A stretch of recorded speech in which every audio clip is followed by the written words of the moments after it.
दोस्तों, आज हम फिर से आपके लिए गौतम बुद्ध की सत्य घटनाओं पर आधारित कहानियां लाए हैं। तो आइए शुरू करते हैं। दोस्तों, आपके जीवन को बेहतर बनाने का एक सकारात्मक तरीका है कि आप हर दिन एक प्रेरणादायक कहानी जरूर सुनें। प्रेरणादायक कहानियां गहरे स्तर के ज्ञान को सीखने का एक शानदार तरीका है। यहाँ कुछ लघु प्रेरणादायक कहानियों का संग्रह है जो आपके मन और आत्मा के उत्थान की शक्ति को बढ़ा सकता है।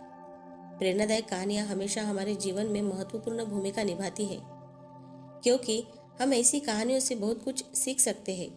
प्रेरणादायक कहानियों का इतिहास उतना ही पुराना है जितना कि स्वर्ग और नर्क की अवधारणा। कोई भी निर्धारित नहीं कर सकता है कि ये कहानियां वास्तव में कहाँ से शुरू हुई है, लेकिन तथ्य यह है कि ये कहानियां आत्म प्रेरणा और किसी के व्यक्तित्व को विकसित करने में महत्वपूर्ण भूमिका निभाती है। सादगी हमेशा दिल को छूती है और भावनाएं पैदा करती है। इसीलिए जब भी हम कोई अच्छी प्रेरक कहानी सुनते हैं तो हमारी आत्मा तरोताजा हो जाती है। दोस्तों, एक किसान की फसल बरसात ने बर्बाद कर दी। उसके घर में अन्न का एक दाना भी नहीं बचा। गांव में ऐसा कोई नहीं था जो किसान की सहायता करे। किसान सोचता रहा कि वह क्या करे। जब कोई उपाय नहीं सूझा तो वह एक रात जमींदार के वाड़े में जाकर उसकी एक गाय चुरा लाया।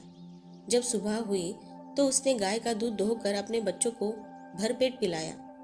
उधर जमींदार के नौकर को जब पता चला कि किसान ने जमींदार की गाय चुराई है तो उन्होंने जमींदार से शिकायत की। जमींदार ने पंचायत में किसान को बुलाया। पंचों ने किसान से पूछा, ये गाय तुम कहाँ से लाए? किसान ने उत्तर दिया, इसे मैं मेले से खरीद कर लाया हूँ।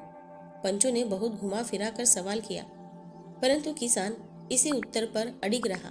फिर पंचों ने जमींदार से पूछा, क्या यह गाय आपकी है? जमींदार ने किसान की ओर देखा तो किसान ने अपनी आंखें नीची कर ली। तब जमींदार ने किसान से कहा, पंचों, मुझसे भूल हुई, यह गाय मेरी नहीं है। पंचों ने किसान को दोषमुक्त कर दिया। घर पहुंचने पर जमींदार के नौकर ने झूठ बोलने का कारण पूछा तो जमींदार बोला, उस किसान की नजरों में उसका दर्द झलक रहा था। मैं उसकी विवशता समझ गया। यदि मैं सच बोलता तो उसे सजा हो जाती। इसीलिए मैंने झूठ बोलकर एक परिवार को और संकटग्रस्त होने से बचा लिया। इतने में किसान जमींदार की गाय लेकर उसके घर पहुंचा और जमींदार के पैरों में गिरकर माफी मांगने लगा। जमींदार ने उसे गले से लगाकर माफ कर दिया और उसकी आर्थिक सहायता की। वस्तुतः किसी के भले के लिए बोला गया झूठ पूर्णतः धार्मिक है, क्योंकि संकटग्रस्त की सहायता के लिए साधना की पवित्रता नहीं बल्कि साध्य की सात्विकता देखी जाती है। एक स्थान पर 3 पर्वत थे। उन पर्वतों के साथ लगी हुई एक बड़ी खाई थी जिसके कारण कोई उस तरफ नहीं जा पाता था। एक बार देवताओं का उस ओर आना हुआ। उन्होंने पहाड़ों से कहा, हमें इस क्षेत्र का नामकरण करना है। तुम में से किसी एक के नाम पर ही नामकरण किया जाएगा। हम तुम तीनों की एक एक इच्छा पूरी कर सकते हैं। 1 वर्ष बाद जिस पर्वत का सर्वाधिक विकास होगा उसी के नाम पर इस क्षेत्र का नामकरण किया जाएगा। पहले पर्वत ने वर मांगा, मैं सबसे ऊंचा हो जाऊं ताकि दूर दूर तक दिखाई दूं। दूसरे ने कहा, मुझे प्राकृतिक संपदाओं से भरकर घना और हरा भरा कर दो। तीसरे पर्वत ने वर मांगा, मेरी ऊंचाई कम करके इसे खाई के समतल बना दो ताकि यह क्षेत्र उपजाऊ हो जाए। देवता तीनों की इच्छा पूर्ण होने का वरदान देकर चले गए। जब 1 वर्ष बाद देवता उस क्षेत्र में एक बार फिर पहुंचे तो उन्होंने देखा कि पहला पर्वत बहुत ऊंचा हो गया था, किंतु वहां कोई नहीं जा पाता था। दूसरा पर्वत इतना अधिक घना और हरा भरा हो गया था कि उसके भीतर सूर्य की रोशनी तक नहीं पहुंच पाती थी, इसीलिए कोई उसके भीतर जाने का साहस भी नहीं कर पाता था। तीसरे पर्वत की ऊंचाई बहुत कम हो गई थी और खाई भर जाने से उसके आसपास की भूमि उपजाऊ हो गई थी, इसीलिए लोग वहां पर आकर बसने लगे थे।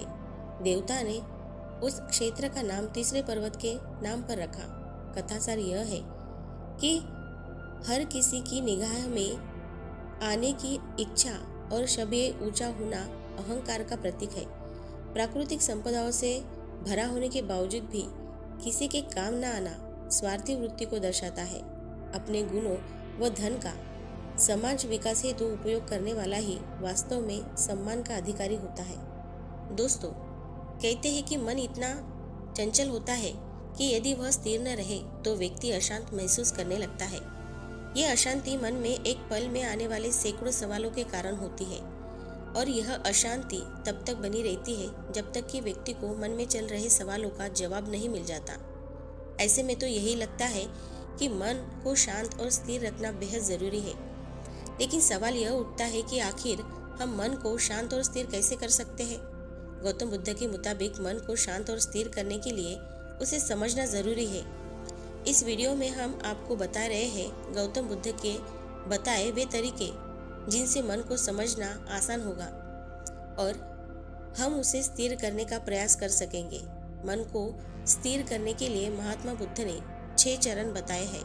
अगर आप इसे अपने जीवन में उतार लेंगे तो आपका जीवन खुशियों से भर जाएगा। तो चलिए जानते हैं उन 6 चरणों के बारे में। पहला चरण। एक बार एक व्यक्ति गौतम बुद्ध के पास गया और पूछा कि बुद्ध, मन को स्थिर करने का पहला चरण क्या है? बुद्ध कहते हैं, अपने मन को समझने का पहला चरण है। इसके द्वारा दिए गए लालच की व्यर्थता को देखना, समझना। दरअसल जब मन अशांत होता है तो कई तरह के लालच देता है और जिसने मन द्वारा दिए गए इन लालचों को पहचान लिया, समझ लो कि उसने मन को समझने का पहला चरण समझ लिया।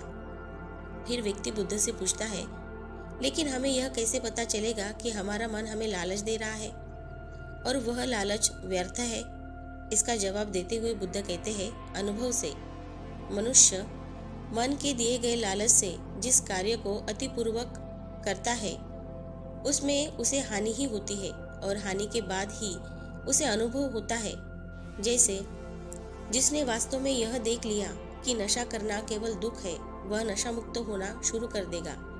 वही जिसने जान लिया कि ईर्ष्या से खुद का नाश होता है, वह ईर्ष्या से मुक्त हो जाएगा।